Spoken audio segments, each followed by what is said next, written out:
Good afternoon. Hello, colleagues. Happy Souls Day. So some people are happy to say Happy Souls Day, but very few people telling me that Happy Souls Day. Oh, yeah, wonderful. I mean, thank you very much for coming to this event. And then, yes, we're just almost finalizing our preparation. Just to open up, I think we really like, are very much happy to see you all here. And then it is 1 o'clock, we know, and then it means that you are so much interested on the subject. And then I'm so happy to see you here on behalf of the organizers. So just to start our session now, I would like to invite Dr. Mohammed Bakar to come and then give us a kind of an opening remark to the event. Mohammed, could you come over, please? Thanks.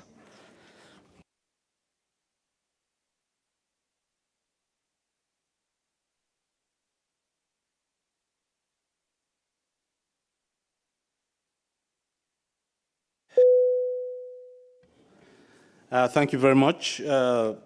Ermias. Let me first express my appreciation to the Science and Technical Advisory Panel of the GEF for organizing this very important event. And thank you for the opportunity to give these few remarks. I think the title of this session is self-evident because clearly the issue of drought is something that we have often restricted to drylands. I'm from a tropical country myself with lots of forest and seasonal rainfall. And I take kind of things for granted that if it doesn't rain, it's because it's the dry season, and then it will rain, it's the rainy season. And the GEF, the Global Environment Facility where I worked, has, by the very nature of its programming, invested in drought resilience over the years.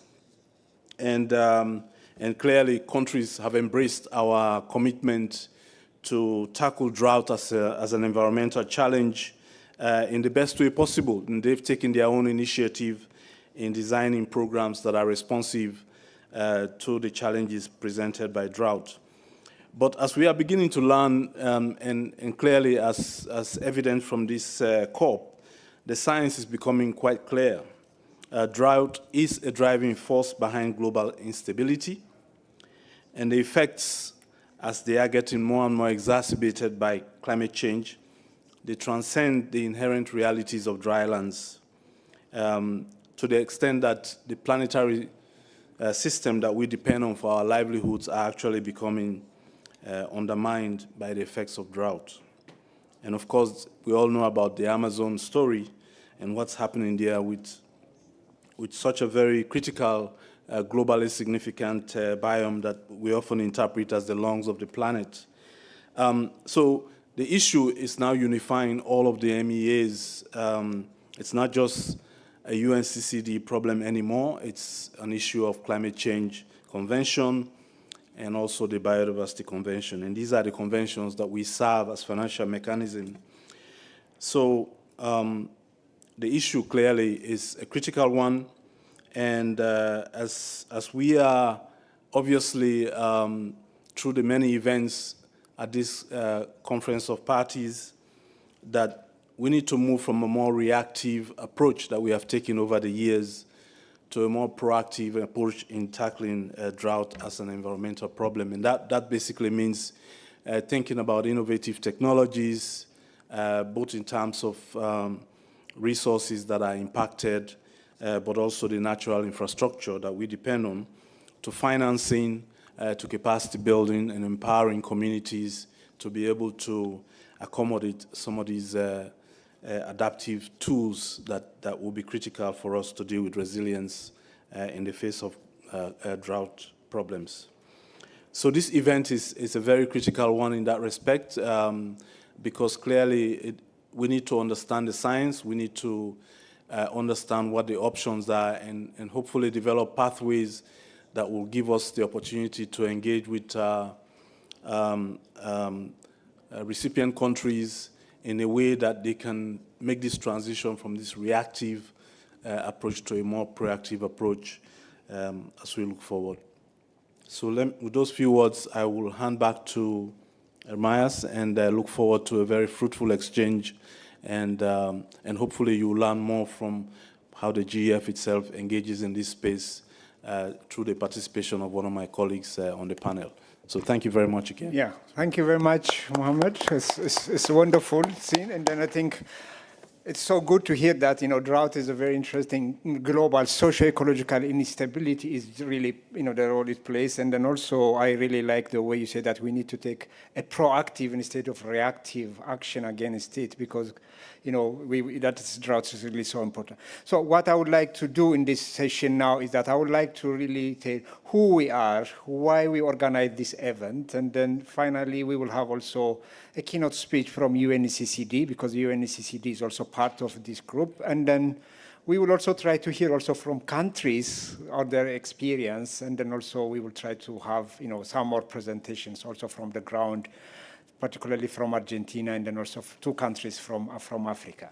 So I would like to take you through this bit of a presentation now. And then what is the STAP? STAP is the Scientific and Technical Advisory Panel for the Global Environmental Facility, by which we will really give guidance in terms of evidence and knowledge, and then where investments should go, and then and also we evaluate and support project proposals, program coming to the GEF investment, and then also whenever needed we also develop tools and guidelines like how do you really develop theory of change.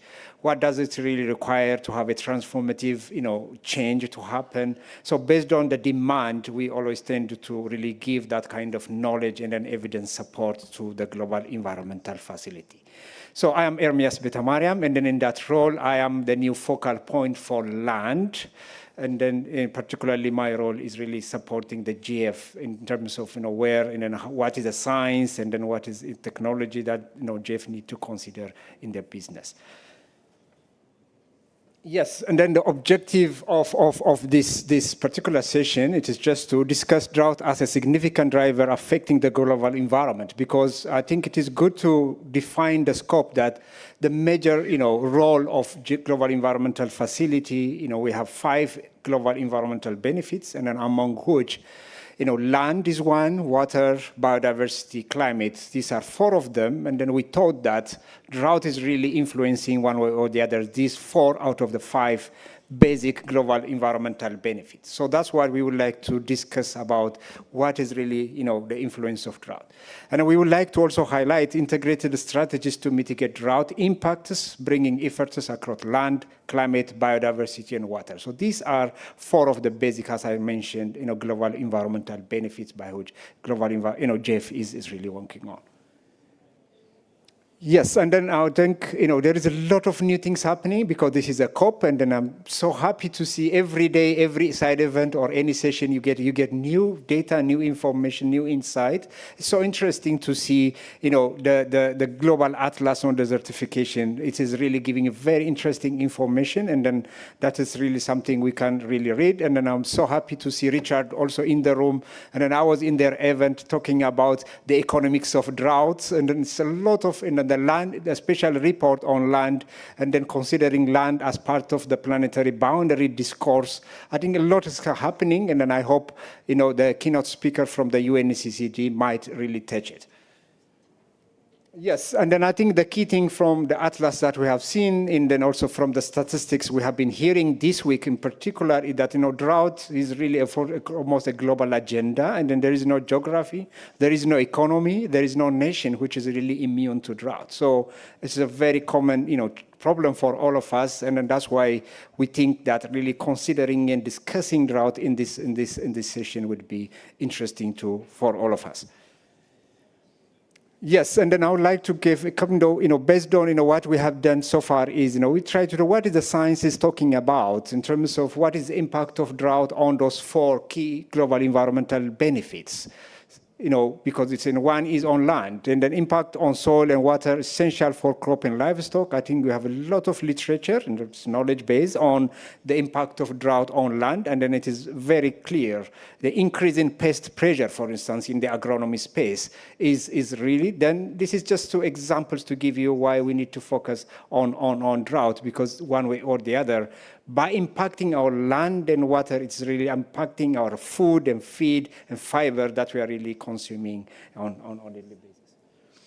Yes, and then also, of course, if you just zoom in, and then this is a paper which also is interesting to see, and then how drought is really affecting when the soil is dry, and then when they have surface sealing, and then how it's really influencing the whole soil oxidation process, and then climate. So this is a system by which when drought really hits, and then all the climate, the biodiversity, the land, and the water, and sometimes simultaneously is influenced by drought. Yes, in terms of biodiversity, I personally, part of my PhD study was really the impact of even dryness on forest ecosystems. And then we have seen so many papers and evidences coming that, dryness is really affecting shifting in ecotones. In the lowlands becomes, having to the highlands, for instance, in the northern part of Ethiopia, for example. So the trees that you find growing at 2,000 meters above sea level, they may not grow anymore there. They might be shifting because the new habitat is changing. So in this changing climate, I think drought is really impacting a lot in terms of shifting the whole biodiversity space. So it has its own impact on biodiversity. There is a big knowledge in terms of evidence on this topic. So that's why we thought that talking about drought is important when you are talking about biodiversity as one of the 5 global environmental benefits. Yes, in terms of water, it is very, very clear again. Then if you look at the land, the climate, the water, and then of course, impact, whole socio-ecological impacts, we will come back to it. And then also the whole livestock system is really very critical, also one way or the other. All our ecosystems and the sustainable benefit that we are really, getting from our natural capital is being affected by drought one way or the other. So we are developing the knowledge base and an evidence on this topic. So that's why we really organized this session. And then with that introductory remark, what STAP is and then what the purpose of this session is, I would love to invite my colleague and a longtime friend. We studied together at the University of Bonn, Dr. Daniel Tsagay, to come over and then give us his reflections on drought from the UNCCD perspective. Daniel, please. Thanks.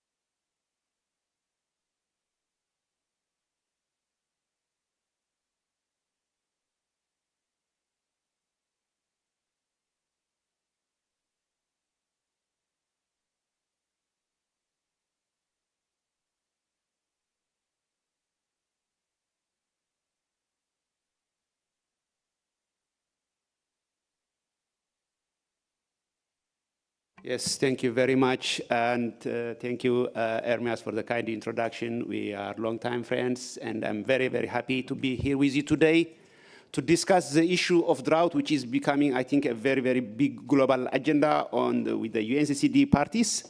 And this topic that we are going to discuss today is drought from risk to resilience. Of course, drought was treated for a long period of time as a crisis.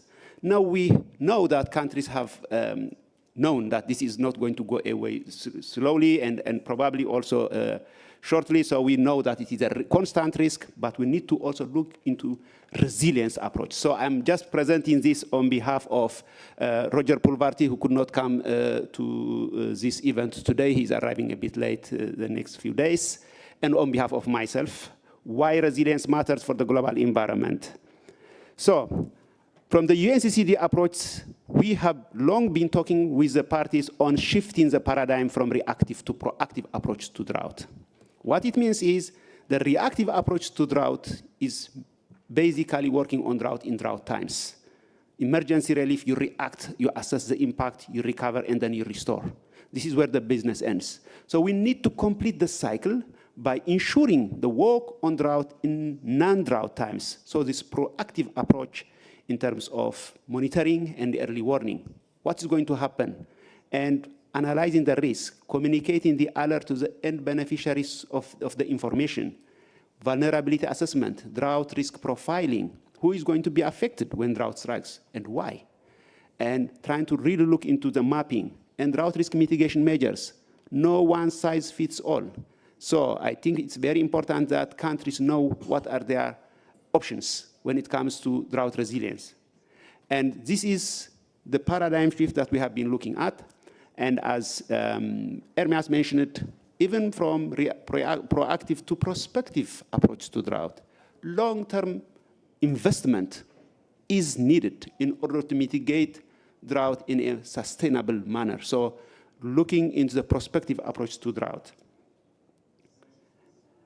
So I think the World Drought Atlas just was launched a few days ago here in this COP, and it is a very, very important guide to manage and adapt to drought. It brings about the visualization of what is happening, how the interconnected systems of drought, and it is also trying to look into the unprecedented alliance needed in order to be proactive to drought at a global level, because we know that, I think Ermias has also mentioned that no country is, or region, or landscape, or sector is unaffected by drought. We are all in this together. So the Atlas highlights the need for a whole of government, whole of society approach to drought management. He has highlighted this. I think this is important to also look into. Drought may affect 3/4 of the world population in 2050 if we don't do anything. 3 in 4 of us will be affected by drought in 2050. So I think this is what we also looked into the GARS special report on drought. And the daunting challenges are, first of all, over 2 billion people live on the dry lands in urban and rural communities, and up to 40% of the world lives in a place where it is threatened by drought and food insecurity. And many dry lands are rapidly degrading. I think we all know that it is happening more and more. And desertification and drought are driving also forced migration. They are amplifiers, they are triggers for a lot of migration issues. We had a high-level migration dialogue also at this scope.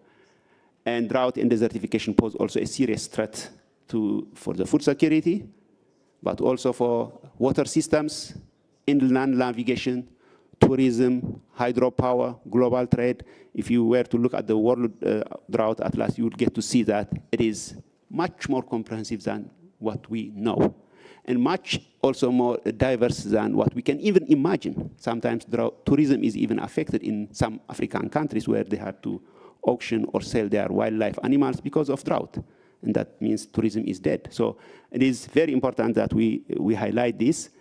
And the groundwater depletion minus recharge. This is also just trying to show that it is also about the water systems. I'm not going to look into this, but at least for this purpose, which pathway should we take? Every one of us should ask, based on what knowledge, and who decides, and how is this decision made? Where should we change our assumptions? What are the consequences and accountability? We always keep saying the solutions are out there. In many cases, you see beautiful working solutions, but they are at a very local, and they need to be upscaled, outscaled. We need to, the technology is also out there, from a tool set to mindset. The mindset of people and government, policymakers, decision makers, private sector should change. That drought is a constant risk. It is a daunting risk. So first of all, drought is increasingly complex. We associate the apparent impact of drought, but what we don't see, the long-term indirect impacts of drought is there. Even when rains come back, you see a lot of, I was reading a World Bank publication where it says children born during the drought times are more than 50% likely to be stunted in their mental growth. So this is something that we don't even account for. Long-term impacts are there. So I think the drought impacts are underestimated. And of course, we need to look into it in a very systematic way. And this has also been highlighted by Ermias on the interactions between vulnerability and the drought. The hazard is there, but also vulnerability and exposure, who is going to be affected when drought strikes. So really having a mapping of what is going to happen where. And we are working with countries on this. The 3 pillars approach that probably most of you know of. In 2013, there was a high-level meeting, and after 11 years, we had another big conference in Geneva where a lot of countries now realize that this is getting, I think, bigger, and drought is hitting harder and faster, and we need to treat it as so. So this is also the special report on global drought by 2021. And the lived experience, the challenges are there from all over the world. I'm not going to delve into this, but I think the highlight is that no country, no basin, no sector, no region is immune to drought. Underlying risk drivers need to be assessed, for example, to reduce and manage drought risk. And we need to also look into policies. Before about 10 years, there was only a handful of countries with national drought policy based on principle of risk reduction. You go to a country, yes, we have a policy, but the policy they have is how to react to drought. But now this has changed. More than 70 countries have a national drought policy based on principle of risk reduction. They know what to do, when, who is going to be the command chain. So this has changed. This is an achievement, and this is also a reason for celebration, but we need to continue doing that, and there is a lot of need for investment. But also there is an inconsistent assessment. The impacts of drought are underestimated, the way I told about the World Bank, for example. No one is accounting for the long-term impacts, so people just say what has happened, maybe to the livestock, to the food, but everything that we don't directly see associated with impacts of drought are there. So we are also working with the University of Nebraska on a drought impact tracker so that we can have a comprehensive impact of drought. This is when we can really, including the GEF, many countries, investment priorities could be, could spiral, because if we don't know the full impact of drought, we are always likely going to underestimate it. And fragmentation, limited coordination, there is hope, there is a reason for hope. There is an international drought resilience alliance spearheaded by governments of Spain and Senegal. It's now more than 60 countries and organizations are part of this. We had an IDRA plenary yesterday, and there is a lot happening, what we call it unprecedented alliance among the countries. And this gives me, for me, as a policy expert working on these issues for a number of years, hope. And we have underlying reasons also to really look into the future. A lot has happened. For many parts of the world, drought remains still a hidden risk, and until it is too late, and we need to bring it, we have to expose it in time. And this is also, I think, just trying to show that it is happening everywhere, and also maybe the underestimation of it. Global warming levels, the heat wave is also something that we have to recognize, mitigating I mean, at least in terms of exacerbating because of the temperature. And the systemic threshold tipping points, when do we act when it comes to drought? And drought inaction is costly. I think maybe I would want to highlight this because we had an economics of drought, thanks to Thomas and many colleagues here of this in this group. The economics of drought has been published, and it shows that drought is expensive, but if we invest on drought resilience, the returns are also very high. $1 invested, for example, on nature-based solutions brings about $27 in return. So we need to change the narrative. Talking about drought is not about lives and livelihoods, it's also about economics. It makes economic sense to invest on drought resilience. And this way we can sensitize governments, policymakers, that it makes economic sense to prioritize investment, to mobilize funding on drought issues. And this is also very, very important that, of course, there were a lot of commitments now made by a number of, you have seen the bank, Islamic Development Bank, and also OPEC Fund, and the government of Kingdom of Saudi Arabia, but we need more. We need to invest. And we need to really look into this, I think, in a very timely manner. So I think the triple dividends of drought are also, I think, highlighted in this report. I'm going to cut, I think I'm almost there, drought across landscape, as you see it. So there is a lot that has been done, but I think drought also demands innovation. We need to reduce propagation and stocks of cumulative drought aridification. so that we can minimize the risk through proactive and prospective measures. I think I would want to highlight the prospective measures, long-term investment needed in order to minimize the impact of drought. The three pillars approach, the IDRA that I mentioned is already there. This is just to highlight drought is interconnected. The silo approach to drought should stop. We need to really look into a more comprehensive way. The social, economic, environmental, financial, all the systems should be highlighted. And this is more examples are also available from everywhere. And I just wanted to finish my presentation with a few slides that this is about gender that I wanted to include, but I think this is probably known to you, and drought is human. We always need to put human faces when it comes to drought. It is really affecting a lot of people on their daily lives. And of course, the drought resilience plus 10 has been already mentioned. And I just want to give you some kind of, to show you also some very nice pictures where if it makes economic sense, there is a reason for hope. The same place when Egypt, for example, in the SECEM, this was before a few years, and now we see it here that it is, and also in Rwanda, some kind of a repeat photography. I'm just finishing this also. And this is in Mexico, for example, the same landscape. If you see it after a few years, this is what has happened. So we should not give up. We should continue investing. Investment makes the change, and of course, our mindset about drought should also change. That this is also in China. So with this, I just want to finish, and we need more investment, more policy priority, and we need coordination across all levels. Thank you so much. Yeah. So great. Thank you very much, Daniel. I think you really brought a very interesting perspective all the way from the nice examples, and then a bit of also the optimism, because this week we heard a number of places we go, it's happening. People were a bit scared, but there are also solutions, which makes even very interesting economic opportunity that could come up, innovation. And then the young entrepreneurs I have seen around, they're really taking advantage of that. And then I think we will have that holistic approach, so to say. And then thank you very much, Daniel. Yes. Yeah, and then with that, I would like to invite Hussein Basri from the Global Mechanism. He is Innovation and Finance and Partnership Manager. So, because we have the UNCCD, we have also another wing, which was the Global Mechanism, which really supports, country parties in terms of, their action. Please.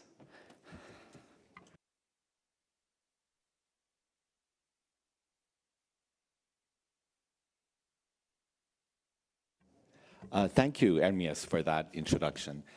As Ermias said, I'm with the Global Mechanism of UNCCD, and just to provide some context for people who aren't familiar with UNCCD about what that is and what the difference is. So, of course, we are a secretariat. We set policies. We work on drought and land and sustainable land management and land degradation neutrality, all of those wonderful land-related topics.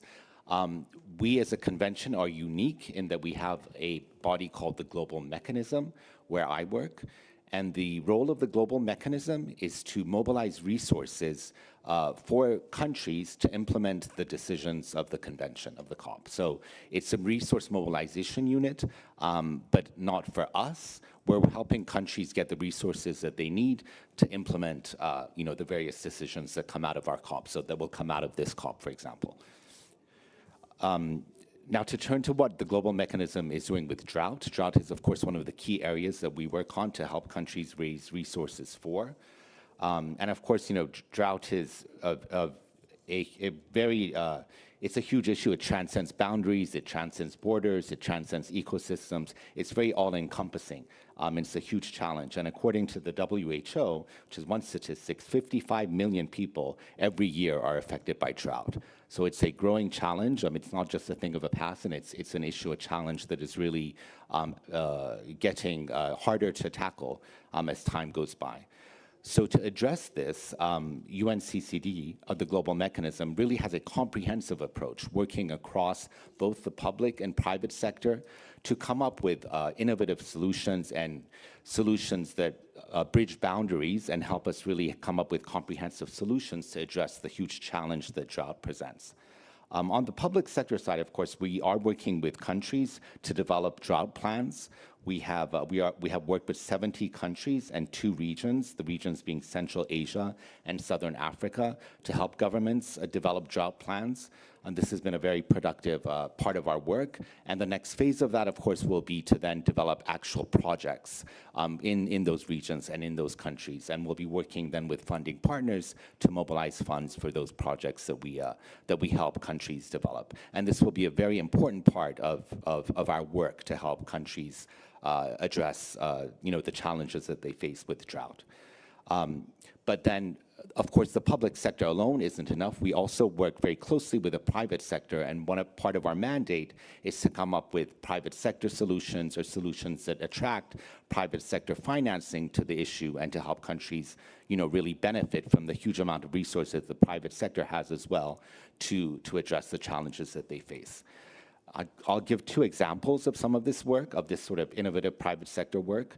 One is a sustainable land management linked insurance basically. So we are working to develop and pilot insurance that is linked to sustainable land management policies. So index-linked insurance, of course, as you know, is insurance where your premium is reduced if you implement certain activities, measurable activities that can be measured by an index. And in this case, we will be piloting an initiative focused on farmers, where if farmers improve their sustainable land management policies, sustainable land management practices, if they're working to improve prevent soil erosion, policies that prevent drought, their premiums for insurance will come down. And of course, this gives them a financial incentive to implement these policies. They benefit financially, the soil benefits, the land benefits, and it brings a comprehensive benefits to both the farmers and to the land, which is really what we're trying to do with this initiative. We are also working on a fund. We have innovative funds that we work with. We are looking at a drought investment fund, which we hope to be launching soon. And this will be a blended fund, we expect, and it will be a fund that uses public money to attract money from the private sector to then invest in drought prevention work that the private sector is implementing or companies are implementing. So this could be, for example, irrigation schemes. It could be desalination work, drought water infrastructure that addresses the challenges that countries face when they are looking to tackle drought. So those are 2 examples, and I think the public sector work that we're doing with governments and the private sector work that I highlighted, just 2 examples, demonstrate really that we're really working across a broad range of sectors, a broad range of challenges. We're bringing people together to come up with approaches that we really think will help the countries that we're looking to help mobilize the resources that they need to meet the challenge. Thank you. Yes. I mean, wonderful. Thank you very much, Basiri. And then I think it is a very interesting, because we called you very, late, but I think you gave us what the global mechanism is supporting. And then the whole discussion is also around where are the levers, where are the enabling conditions, including finance, to support all this process. Thank you very much. Much appreciated. Yes. Now with that, I would like to take you from Riyadh to very far place, Argentina. I don't know how long it's going to take us. And then I would be very happy to invite, Pablo Vegas Auriello, who is a focal point for the UNCCD. And then while I was a science policy interface member of the UNCCD, he was the guy who used to ask me the most toughest question. So today he's sitting next to me, and then maybe I may take revenge. I don't know how. So you're very welcome. So he will have a brief presentation, and then particularly because we have seen what the UNCCD is thinking. We have seen how the global mechanism is supporting country parties. Now we would like to hear from the countries, particularly from Argentina, what are you really planning? Where is really Argentina stands in terms of drought? And we would like to hear from your experience. The floor is yours. Thanks. Yes, thank you, Dr. Emias.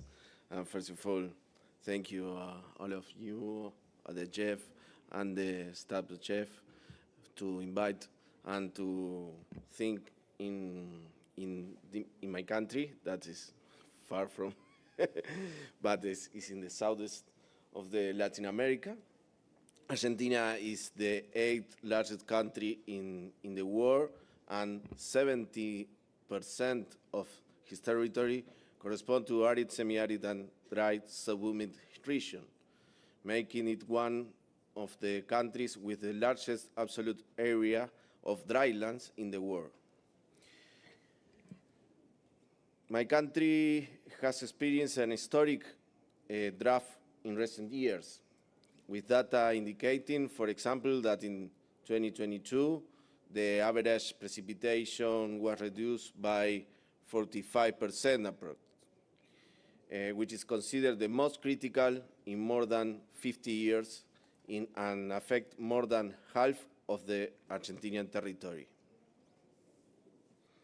The economic losses caused by the various processes of land degradation and drought, the increase of soil erosion affecting 100 million hectares, including agriculture areas, and generating between 20 and 50% of yield losses, with annual losses based on, for example, soybeans or corn or wheat, which could reach $30 million per year.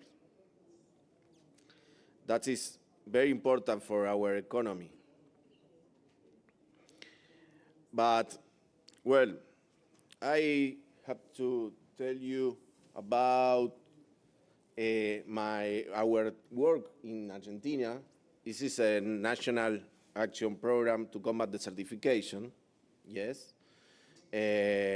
We work with Maria Laura Corso, is my colleague in Argentina, work together, and this is the CST correspondent, and prepare this presentation for you, that thinking about the show, the drought effect in Argentina, and how to can manage this issue, yes, in these years. I briefly explained in the presentation. For example, we start with a support with the global mechanism based on the national draft plan. It's not a national draft plan, but it's a basis for the national draft plan. It was a report that explained the proposed that articulate with the capacity governments, with institutions, with the science and technology. We, for example, we have a lot of action, but the most recently is the proposal of the GEF project. Is a project that is in the preparation, the product stage.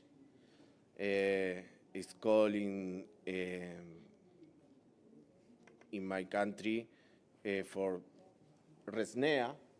It's a little title because it's a huge title, recovering the sustainable of ecosystem affected by drought in the northeast Argentina. This is the area, northeast is the area most affected in Argentina, and is a production area, but have two phases in this project. Because drought affected everyone, but drylands are more vulnerable, yes? And we have humid areas and drylands areas, but different type of farmers they had different grades of level of vulnerabilities. In some cases, farmers has many tools and techniques access and the capacity to, yes, no problem, to catch the attention, the banks, politics, and media, but in drylands, that's not happen. Rural and community farmer familiars that not in the same position to do that. Most of them living and produces in drylands, but when the drought appear, they don't eat or not have nothing to exchange for it. This is very difficult, but the challenge of the project is to catch attention of both type of products, including SLM practices, innovative financings to address the certification, land degradation, and drought, and of course the knowledge management and communication. There are the three objectives of the project. We try to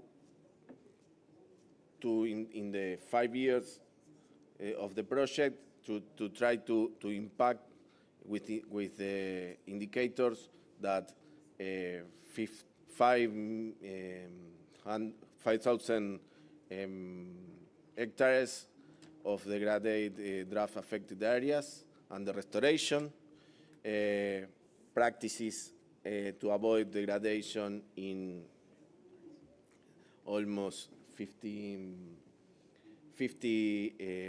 mile hectares, and well, that's it.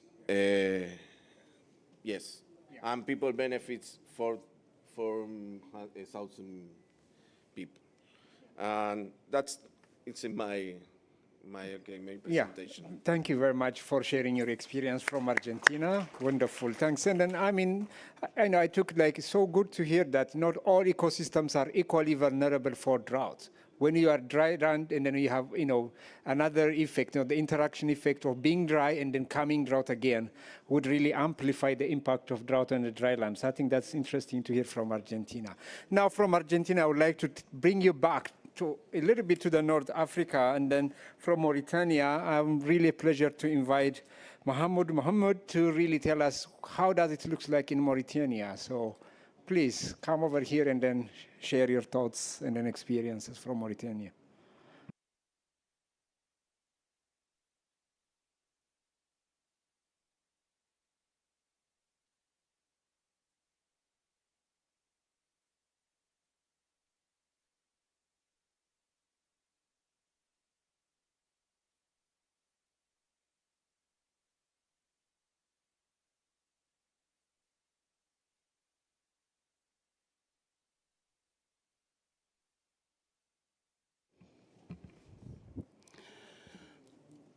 Bismillah ar-Rahman ar-Rahim. Merci, Monsieur le Président, de m'avoir invité. Je suis très ravi d'être là aujourd'hui et de contribuer aussi à ces efforts du FEM sur les thèmes. Et voilà. Donc, à travers ma présentation, je n'ai pas assez de temps. Je sais que le temps est un facteur contraignant, mais on va essayer de le gérer. Et à travers ma présentation, je vais essayer de répondre à la question pourquoi la résiliation à la sécheresse est importante pour l'environnement mondial. Voilà, donc vous savez, la Mauritanie fait face, comme la plupart des pays, à une grave dégradation de l'environnement. Donc plus de 60% de la superficie du pays est désertique. Et la Mauritanie donc, est l'un des pays du Sahel, du pays de l'Afrique du Nord, les plus exposés aux effets de ces désertifications les plus importants qui sont liés à la dégradation de la terre. Comme vous savez très bien, cette dégradation des terres est mesurée par 3 paramètres. Donc, le premier paramètre, c'est la couverture végétale. Et le deuxième paramètre, c'est le taux de carbone organique dans le sol ou dans la terre et la productivité des terres. Donc, ce sont les trois paramètres. Alors, la situation en Mauritanie est caractérisée par une accélération déclinante de la productivité des terres qui indique la perte des matières organiques dans le sol et les pertes aussi de la couverture végétale. Donc, il y a un lien étroit entre la dégradation de la terre et les changements climatiques et la perte de la biodiversité. Alors, cette dynamique vient affecter directement les moyens de subsistance des bien-être, c'est-à-dire les populations qui vivent dans ces zones désertiques, c'est-à-dire les communautés rurales. Donc, en collaboration avec le FEM, le gouvernement mauritanien ne cesse pas à multiplier les efforts pour atteindre les objectifs des ODD. Donc, dans ce cadre, donc, il y a eu une subvention et une élaboration d'un programme financé par le FEM. Ce programme, en quelque sorte, c'est un projet de développement d'un système intégré pour promouvoir le capital naturel dans les zones arides de Mauritanie. Donc tout à l'heure, nous avons dit que 80% du pays est désertique. Donc ce qui couvre vraiment une bonne partie du pays, bien sûr avec l'agence UCN, qui est l'Agence internationale pour la conservation de la nature, comme une agence de mise en œuvre. Alors, l'objectif principal du projet, c'est qu'il vise la restauration de la capacité de production des terres dégradées à travers, bien sûr, la gestion durable et la transformation profonde des économies de ces bien-être des populations bénéficiaires. Et surtout, l'objectif global, c'est d'améliorer les conditions de vie et de bien-être et les moyens de subsistance de ces populations qui vivent dans ces régions cibles du projet, à savoir l'Adra, l'Inchiri et Dakhlet, Nouadhibou.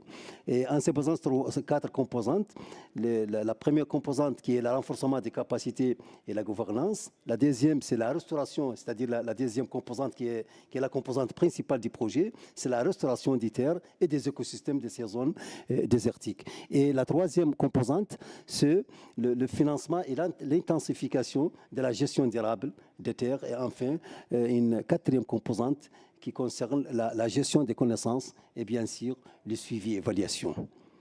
Voilà. Pardon. Donc, revenons un peu à la question qui est posée. Donc, comment la gestion des sécheresses peut avoir des impacts positifs sur l'environnement mondial. Donc, à travers ce projet génère un environnement global grâce à la restauration de 70 000 hectares de terres dégradées et la séquestration de 30 000 tonnes de CO2 et la préservation des écosystèmes arides. Alors, ce projet permettra aussi le maintien, donc de maintenir la fertilité des terres. Donc, vous savez très bien le besoin des éléments nutritifs dans le sol pour l'agriculture, donc, et améliorer aussi la gestion des ressources en eau, qui est un facteur rare dans ces zones désertiques, et réduire la déforestation. Donc, pour ne pas vous arrêter, ce sont des images qui illustrent un peu voilà, ce sont les populations de subsistance et surtout ces zones, il y a des zones oisiennes. Donc leur climat est caractérisé par la présence des oasis. Et vous savez très bien que les oasis créent un microclimat favorable au développement d'autres cultures et l'amélioration ensuite des moyens d'existence et d'habitation de ces populations. Et je vous remercie. Thank you very much, Mohamed. And then when he presented, I think he reminded me of, the transformative, change in terms of system thinking, systemic change. It requires change in policy and governance. It need to have sustainable finance, having innovation and evidence into the system and public engagement. I think you have touched most of them, and then it seems like, it is a kind of a transformative approach, so to say. Thank you very much, and then sharing your experience from Mauritania. So now I think, in terms of yes, thank you very much. The third country which I would like to take you is to Malawi. Namibia, sorry, to Namibia, apologies for that one. And then please, Johansson, come over and then share your thoughts from Namibia. Apologies for saying Malawi.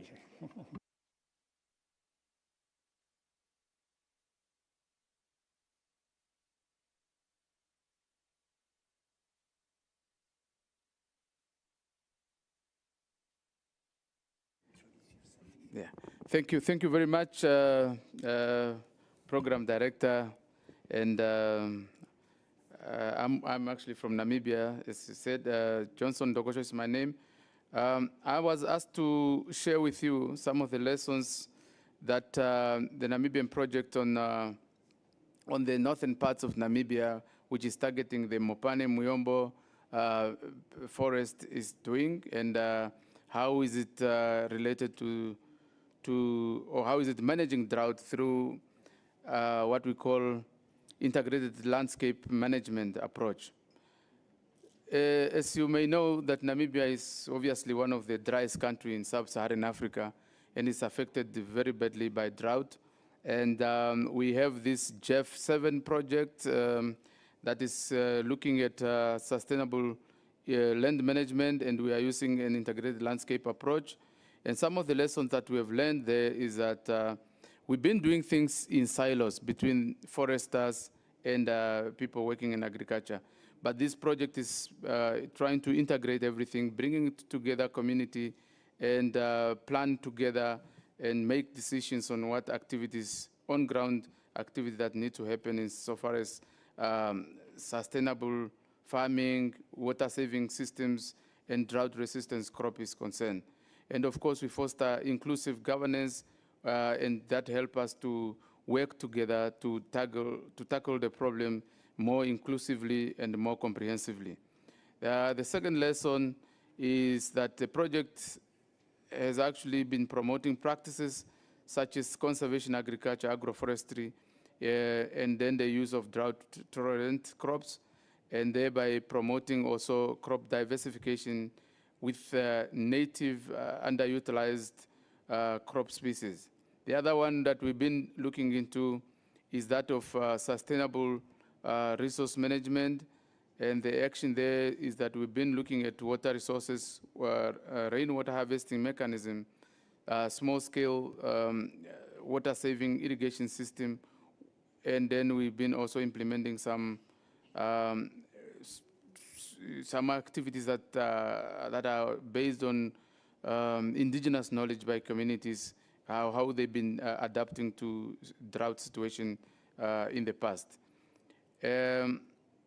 Storage of rainwater, for example, and using sources such as underground water systems also assist us to store water, number one, but also to use things like renewable energy, solar water pumping system to bring water to the people so that they are able to have access to water. The other one that we do is that of supporting alternative income generating activities through green value chain development, things like charcoal production using invader bush. We have a problem of bush encroachment. We harvested this bush, and we convert into assortment of value chains, including charcoal, biochar, wood chips, and bush to feed, but also utilizing some of the plants, non-timber forest products such as devil's claw that is used to treat a lot of ailments, marula, and other melon oil, beekeeping, and thatch grass. And obviously, the last one is enhancing local knowledge, especially how people managed forest resources such as Mopane, including the use of Mopane worm and sustainable wood harvesting, which is integrated with scientific approaches on how we sustainably manage our forest, as well as enhance economic opportunities for the communities to engage in alternative livelihood activities. Thank you very much for your attention. Yes, Johnson, thank you very much for sharing your experience from, now I should correct myself, from Namibia. And then you reminded me of the bush encroachment there, and then I always argue with my remote sensing community. When you see it from space, it looks like green, and then you say that, oh, biomass is increasing, it is getting greener.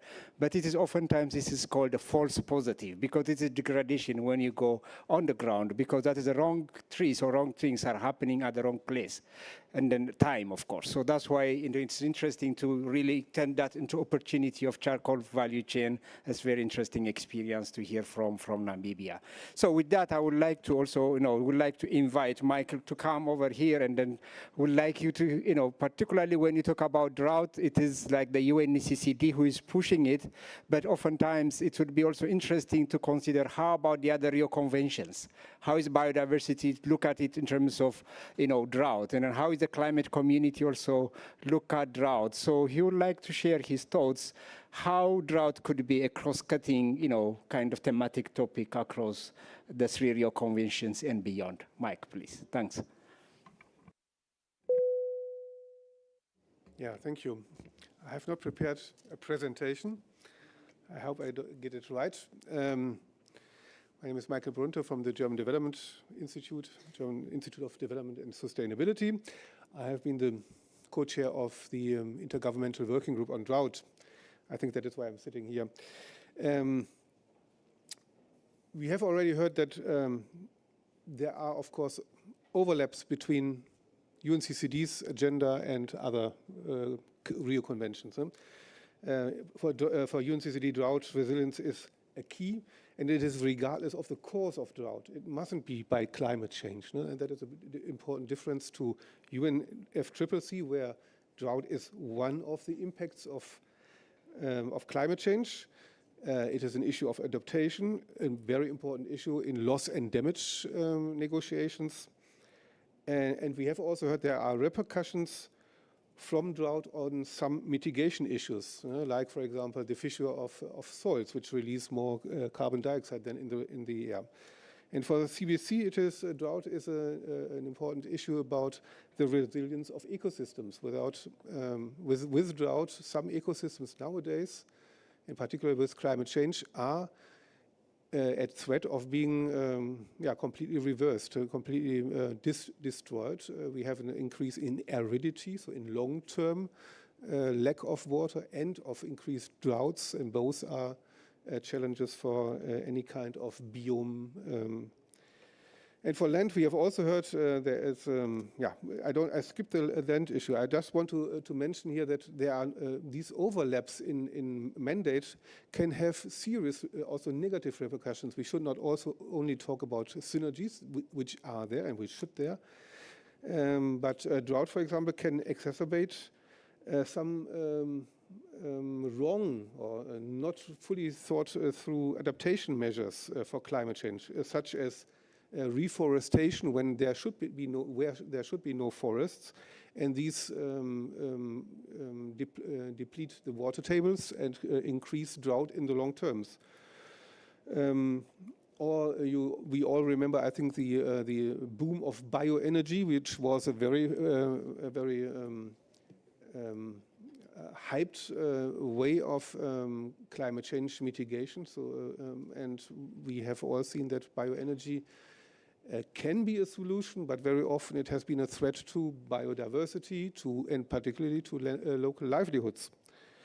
Non-adapted forestry burns. We see it nowadays everywhere. So again, an adaptation measure and a measure of keeping biodiversity, if not managed against drought, can also have these annihilating effects.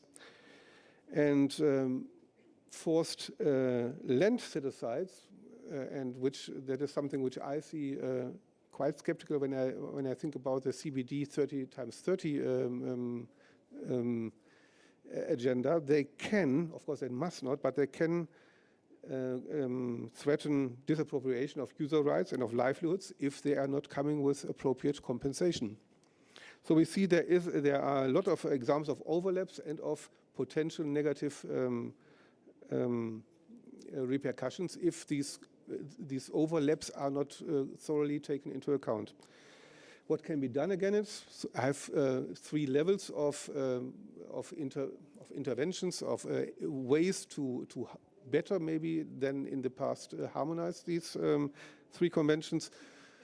First of all, I would like to argue that we have to have a 4th organization always take into consideration, that is FAO. We have heard today so much about what we do against drought. And all the examples that I've now realized are in the mandate of FAO, agriculture and rangelands, even forestry maybe a little bit less, but agriculture and rangelands definitely. And the 3 Rio Conventions when it comes to land and drought on used lands without FAO is a little bit like an uncompleted agenda. So I think institutionally FAO should in this case always be part of the discussion. It is already here in many panels, but it is, I think, maybe not at the same level of institutional collaboration as when we talk about the 3 Rio Conventions. Now I stick to the Rio Conventions themselves. I think important would be the mutual recognition of concepts. For example, CBD is about to adopt the land degradation neutrality concept. The UNFCCC should adopt the drought resilience guidelines for this part of their adaptation agenda. Then there is an existing format of cooperation, the Joint Liaison Group, which has been founded in 2001, and I think that is really an area where which should be strengthened. The cooperation of the scientific bodies should be also strengthened. There is already something going on, but still the SPI of UNCCD is the weakest actor in this triangle of scientific bodies. And not at least here, the financial mechanism, the GEF, is of course an important player when it comes to harmonizing, because you are, not only you, but financial mechanisms in general, no? They materialize the different concepts and ideas into concrete indicators for approval of projects. And here, creating or insisting in the synergies between the 3 Rio Conventions and their concepts should be really very high on the agenda. That was more on the institutional level where I see cooperation can be strengthened. On the conceptual level, I have also a few one. The first that I want to mention is the concept of just transition. It's a concept that gave the name to a work program at UNFCCC. And it's applicable for all structural transformations that we also claim that we want to see in UNCCD when it comes to land use. And it is, for me, it is a translation of the concept of leaving no one behind into a more practical instrument. No? And you can translate this just transition into terms like recognition justice, so recognize who is really in the threat of being left behind, the poorest, the vulnerable, those who are touched also by the measures which are taken. It can also be used in combination with legal justice, procedural justice, distributive justice, ecological justice. So it is always the principle of trying to identify who is the weakest and provide these groups with more standing, more voice, and I think that is an important conceptual way which can go across all the 3 Rio Conventions.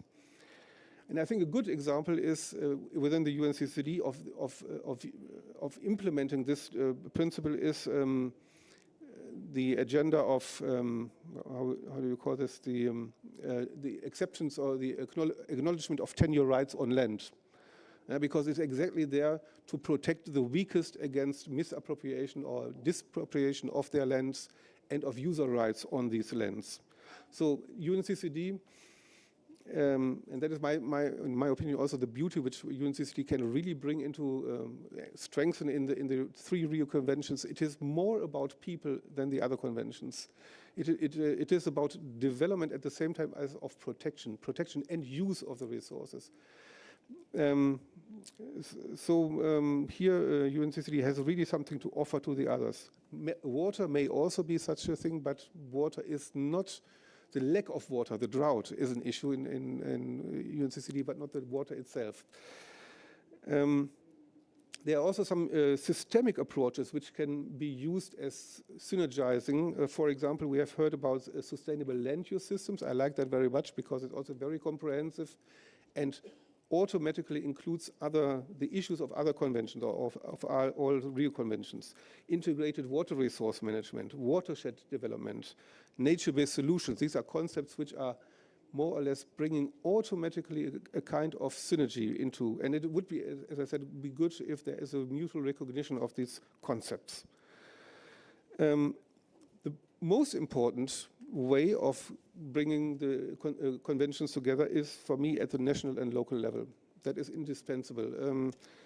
Whatever you have at the international level, if it is not enshrined into local processes, it will not work.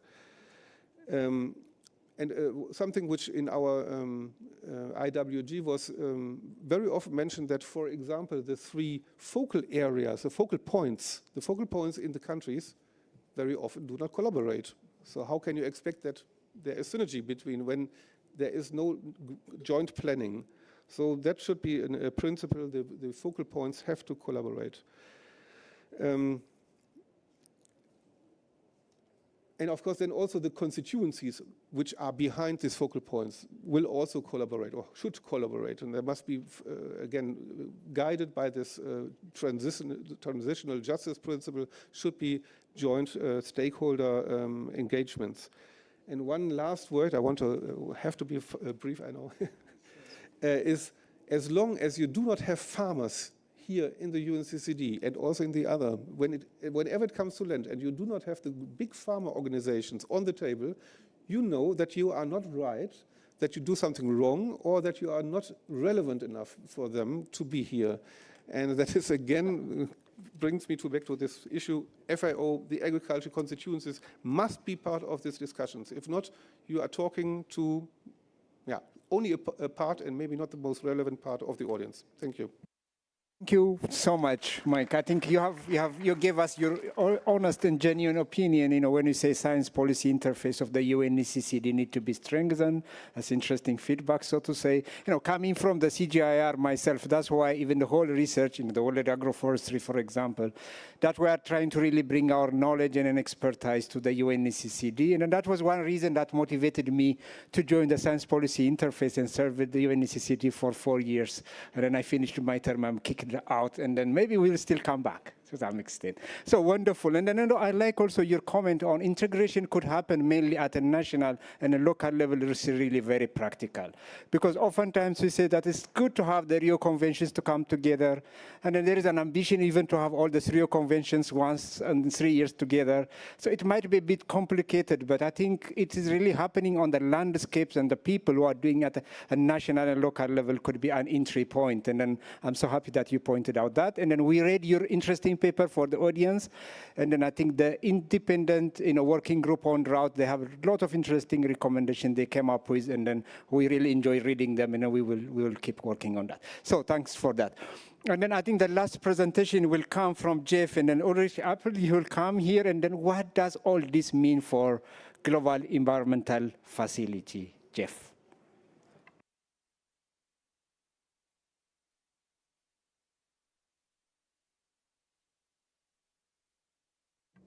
Thank you, Amias, and really pleasure to be here.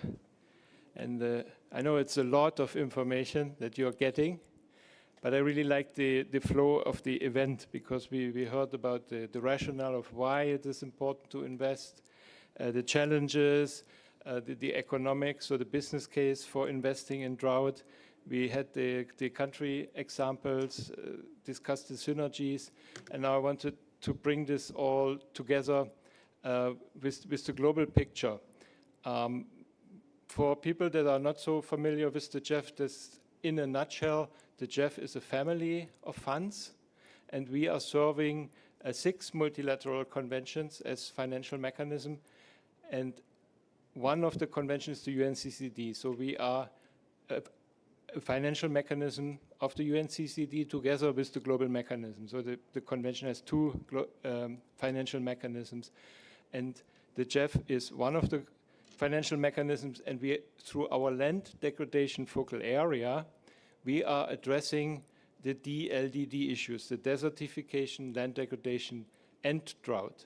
But today I just wanted to focus on the third D, on the investments that we are making on drought, and because that is a very widely discussed topic here during this convention. So we'll click next. Okay. And therefore, we had to look at our drought portfolio, and throughout the history of the GEF, we have invested about 609 million in 108 projects and programs related to drought mitigation and adaptation, covering 60 different countries. And here you have the figures for our different replenishment periods. Just wanted to say that the investments have steady increase, and they have peaked in GEF 7 in the previous replenishment period, the previous 4-year replenishment period. But now in GEF 8, we are only halfway through GEF 8. We have 2 more years to go, and we are already coming close to the investment level of GEF 7. And the interesting thing is that this is sourced from 3 trust funds, from our family of funds, from the GEF Trust Fund, from the Least Developed Country Fund, and also from the Special Climate Change Fund. And there are multifocal area contribution, not only land degradation, but also climate change, biodiversity is contributing to the funding. So you can see these are really integrated approaches towards proactive drought management, and they are addressing all the 3 pillars of drought monitoring, early warning, vulnerability assessments, and the third one, mitigation, preparedness, and response. And this slide really also just wanted to show this figure that it's an integrated approach sourced from different focal areas, different trust funds. And I found also interesting that most of the investments go towards Africa with more than 56%. But this is, of course, also the focus of this convention, and also because the funding from the least development country funds, most of the least developed countries are, of course, in the Africa region. That's why they have the highest investment level. But you can see it is a global portfolio.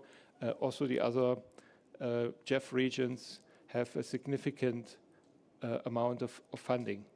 And again, we heard of very interesting examples today, the 3 projects from Argentina, from Mauritania, and from Namibia address drought mitigation and adaptation to a certain extent, some to full extent. 100% of the project focus is going towards drought mitigation and adaptation, and some integrated in their approaches. One more key investment I wanted to mention is the Dryland Sustainable Landscapes Integrated Program. There were several presentations also earlier today and other side events on this program. This is one of our GEF 7 impact programs. The Great Green Wall initiative also now is shifting towards drought resilience. In our last tranche in GEF 8, we funded another tranche of the Great Green Wall initiative with 87 million, and this comes from both trust funds, Least Developed Country Fund and GEF Trust Fund. And 7 countries have aligned. They were in the project preparatory phase. They are looking at their national drought plans on how this funding can be also used to address elements of their national drought plans. And of course, we are trying to create these global environmental benefits. We are addressing the environmental aspects of drought. I know there's many other investments needed to address drought and mitigation, but what the GEF is doing is looking at the environmental aspects of it. So I think one more thing I wanted to mention is also that through our enabling activities for implementing the UNCCD COP16 decisions on drought, this is led by the FAO, with a medium-sized project. We are also facilitate the stock taking of other national drought plans in selected countries. I think there are 12 more countries that are now looking into their national drought plans and to come up with concrete investment plans on how they can implement the national drought plans. And finally, we are continue our collaboration on many of the major initiatives that have a relation to drought mitigation and adaptation and sustainable land management, drought smart sustainable land management. There's a lot of information on our website. Also the figures that I have presented today, they are on our website. We have put together also some more information material related to this COP on our website. So I encourage you to look up a few more further details of what we are doing on land, and especially what we are doing on drought resilience and proactive drought management. And before I thank you and close, I wanted to say really that the title of the event today was Why Drought Matters to the Global Environment. You could also say why drought matters to the Global Environment Facility. It really matters to us, and we stand ready to engage with all partners because it needs to be a concerted effort, and we stand ready to support the UNCCD in this very important agenda. So with that, I thank you for your attention. Wonderful. Thank you very much, Ulrich. And then I think he's coordinating the land degradation, the land focal point from GEF. And then my role is also to give him a little bit of technical support. Sometimes he asks me, can you help me with this and that? Then our role, our STAP, is really helping directly. So he's my immediate contact person, so to say, within the GEF Secretariat. Yeah, wonderful, and then good to have you here. And then, yes, now with this, I'm so sorry, dear participants. We took a bit of time, and then now I should open it for any question, any reflection to the floor, and then you can ask any question to any of the presenters, and then, yeah. Let me give a chance to our audience now, our participants. Or maybe I can ask someone, Richard. I support you because, you know, Richard used to be from ICARDA, and then when you come to UNCCD, ICRAF, and then, you know, ICARDA are really long-term people coming to the UNCCD COP. I met you maybe in 4 or 5 COPs now, and then I'm so happy to see you, Richard, and then you really contribute to the economics of drought. What is, in one sentence, the key findings that you could like to share with this group on economics of drought? Well, one of the key findings is how do we fill the enormous funding gap that we have? I think you're all aware of the huge amounts of money. If we're really going to make a difference in terms of the adoption of sustainable land management or nature-based solutions at the scale that we require. And one of the issues there is bringing in the private sector, and how do we do that to make sure that there's an equitable distribution of benefits when you are dealing with the private sector. And one of the ideas that's come up is that one needs a sort of honest broker type of organization that sits between the various actors to ensure that you are going to get equitable distribution of benefits. That is quite a unique role. We haven't focused too much on this idea of the honest broker. And I'm just wondering for Jeff, if Jeff has questions to Jeff about whether Jeff can involve themselves more in establishing catalytic funds that will bring in the private sector. We just mentioned multi-trust funds. That might be one way, and I guess Jeff can expand on those. But does the Jeff have a role in identifying these potential broker organizations? Which would go beyond an individual project. Of course, it could be regional efforts. And then the other aspect that's needed to facilitate that sort of idea is an enormous amount of training and capacity building is needed for those so-called brokers. Because that's an incredibly difficult job, because you're bringing in government ministries, you're bringing in NGOs, academics, the private sector together. That needs high level of skills in terms of diplomacy and bringing people together. So there needs to be a program on capacity building to move in that direction. So these reflections of what I've heard from Jeff, not so much of what we've done in the economics, the economics of the report talks about the opportunities. The idea behind it was that we had to move beyond just talking about drought as the benefits, because the triple benefits, the first dividend would be, reducing income losses. The second would be improve the income of land users, etc. And the third would be broader benefits of drought risk management beyond that into the other conventions.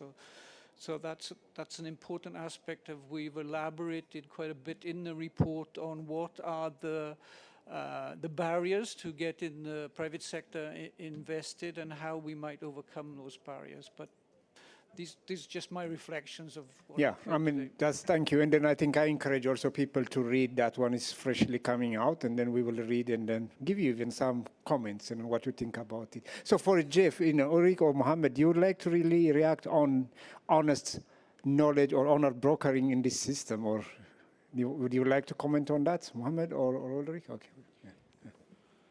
Yes, thank you, and very good points, Richard. But I wanted to say that we actually consider ourselves a catalytic fund, our family of fund, and we bring in the private sector. I was trying in my presentation to show that there are a lot of entry points for countries to access the GEF within the mandate that we have, right? We work on the global environment, on to create the global environmental benefits. But then I also think for the global mechanism, maybe global mechanism will also want to say, because I think they can also play this very important broker role. But I agree that this is certainly not enough. There may be more, but we trying to do this work already. Thank you. Yeah, anyone, particularly, any women or anyone who would like to see, because we had all men today around me, then. Oh, yeah, okay, Elian, please. I think the issue of being a catalytic fund is really a critical one, and it's how do we take what is kind of a global commons funding to have it really become catalytic for more blended funding in terms of de-risking that initial risk. But what we know, from our host in terms of the UNCCD Director General, is that every investment in soil brings $7 to $30 back. So in terms of bankability, in terms of how we're investing in land, we know that the returns are there.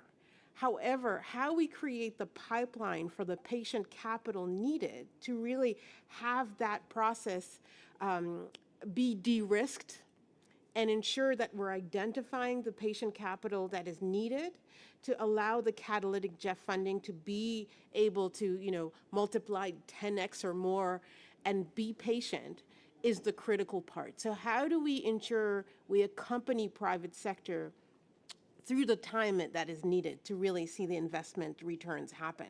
And I think this is where connecting the patient capital that is available globally to the mechanism is a really important one.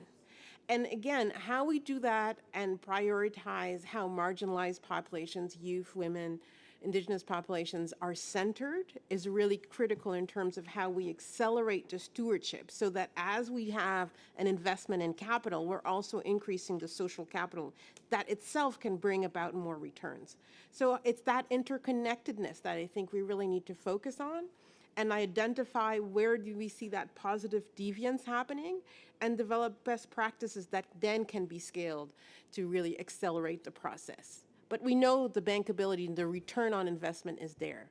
It's just we need to create the mechanism to really ensure that scalability. That complements almost what Richard is also mentioning and Ulrich. So maybe I think it's exactly time to stop, or are they going to chase us, or do we have it still? I can give mine hand. Let's see, because we started a bit late, isn't it? So let's see until they take us out. Any other reflections? Any thought? Any criticisms? Yeah.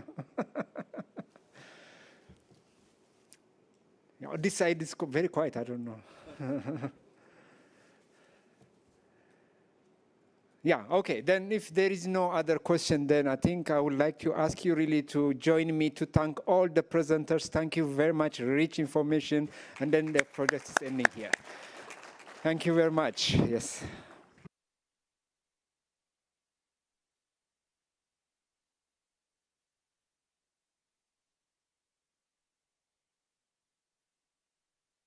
Is